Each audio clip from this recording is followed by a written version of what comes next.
சூர்யா சனிக்கிழமை போல் விஜய் சனிக்கிழமை ஆனார். ஏன் தெரியுமா? சும்மா கூட்டம் சேர்க்கணும்னு மட்டும் இல்ல, இதுக்கு பின்னாடி எவ்வளோ பெரிய மாஸ்டர் பிளான் இருக்குன்னு பாருங்க.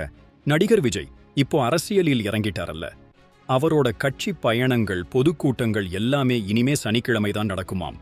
வார நாட்களில் மக்கள் வேலைக்கு போகணும், அவங்கள டிஸ்டர்ப் பண்ணக்கூடாதுன்னு யோசிச்சிருக்காரு. இது ஒரு புதுமையான அணுகுமுறை. அரசியல்வாதிங்க திங்கட்கிழமை டு வெள்ளி வரைக்கும் ரோட் பிளாக் பண்ணி ஜனங்களை சிரமப்படுத்துவாங்க. ஆனா விஜய் இந்த மாதிரி செய்யல. சனிக்கிழமைனா மக்களுக்கு ஹாலிடே, வேலைக்கு போற டென்ஷன் இல்ல. அதனால கூட்டம் அதிகமா சேரும். மக்களோட அன்பை இதுல பார்க்கலாம்.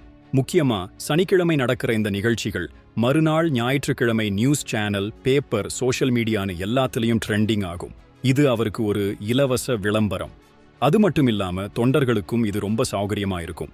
அவங்க வேலையை கெடுத்துக்காம வீக்கெண்டில் மட்டும் கட்சி வேலை பார்க்கலாம். இது ஒரு ஸ்மார்ட் மூவ். மக்கள் நலன் கருதி அவங்க வேலைக்கு எந்த இடையூறும் இல்லாம பாலிடிக்ஸ் பண்ணணும்னு யோசிச்சிருக்காரு. இதுக்கு உண்மையிலேயே தைரியம் வேணும். நீங்க என்ன நினைக்கிறீங்க? இது ஒரு நல்ல அணுகுமுறையா? மறக்காம உங்க கருத்தை கமெண்ட் பண்ணுங்க.